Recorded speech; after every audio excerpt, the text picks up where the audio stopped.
أحد أشهر الفرق الدموية والحركات السرية في التاريخ الإسلامي، اشتهرت ما بين القرن الخامس والسابع الهجري الموافق 11 و13 ميلادياً.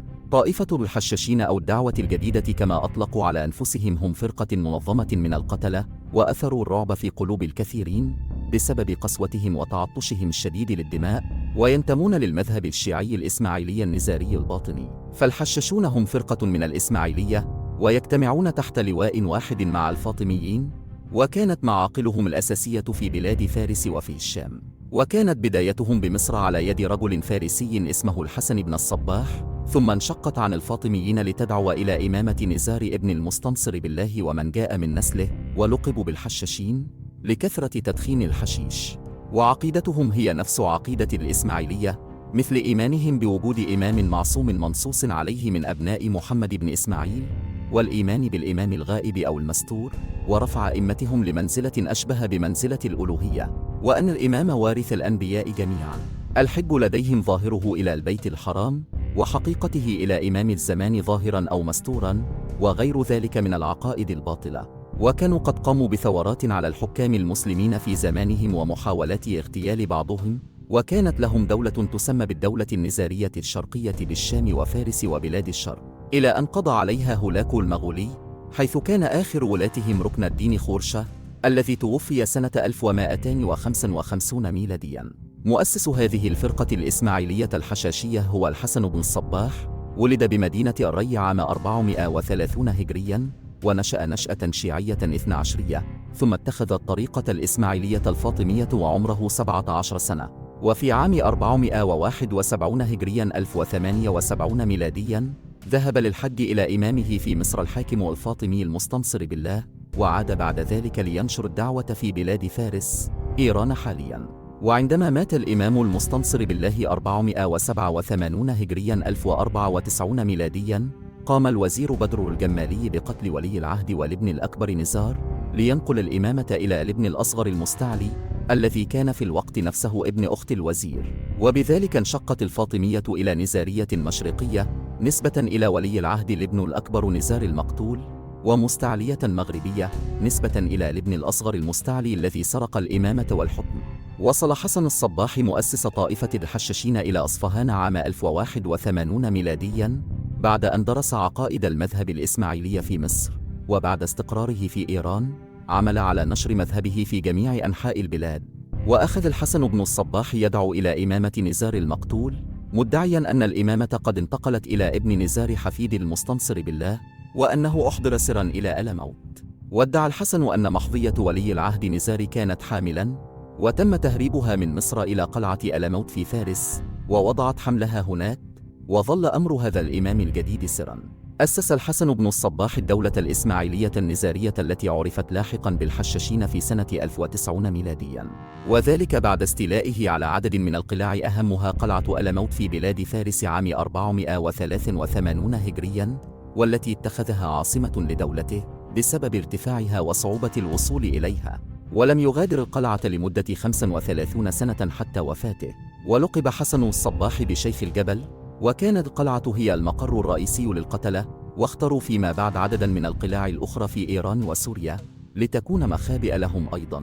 وحكم حسن الصباح الدولة الإسماعيلية النزارية حتى وفاته عام 518 هجرياً 1124 ميلادياً من غير سليل، لأنه كان قد أقدم على قتل ولديه أثناء حياته. وقد تميزت هذه الطائفة باحتراف القتل والاغتيال لأهداف سياسية ودينية متعصبة. وكلمة الحشاشين أو أسساً تعني القتل خلسة أو غدراً، أو بمعنى القاتل المحترف المأجور.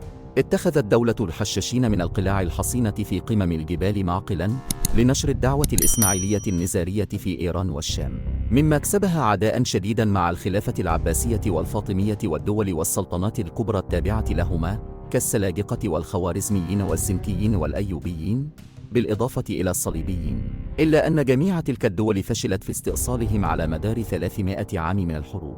وكانت الاستراتيجية العسكرية للحشاشين تعتمد على الاغتيالات التي يقوم بها الانتحاريون الذين لا يهبون الموت في سبيل تحقيق هدفهم، وكانت وسيلتهم الاغتيال المنظم، وذلك عن طريق تدريب الأطفال على الطاعة العمياء والإيمان بكل ما يلقى إليهم.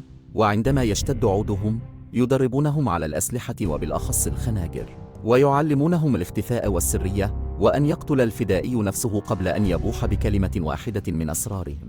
وبذلك أعدوا طائفة الفدائيين التي يفزع بها العالم الإسلامي آنذاك، ويستهدفون أعداء محددين يمتلكون سلطة قوية في الدولة، وكانوا يميلون دائما إلى استخدام الخنجر في تنفيذ عمليات القتل، وتنفذ عادة بواسطة مجموعة صغيرة تكون متخفية غالبا على هيئة متسولين أو رجال دين مسلمين أو مسيحيين، ولا تتم عمليات الاغتيال إلا بعد تخطيط مسبق. كانوا يلقون الرعب في قلوب الحكام والأمراء المعادين لهم، وتمكنوا من اغتيال العديد من الشخصيات المهمة جدا في ذلك الوقت، مثل الوزير السلجوقي المعروف باسم نظام الملك الطوسي، وريموندو الثاني حاكم طرابلس، والأمير إدواردو الأول ملك إنجلترا، والمركيز كونراد دي مونفيرا الحاكم الصليبي لبيت المقدس. وحاولت طائفة الحشاشين اغتيال القائد صلاح الدين الأيوبي عدة مرات كادت أن تنجح في كل مرة، وعلى إثر ذلك قام صلاح الدين بمحاصرة مقرهم عدة مرات.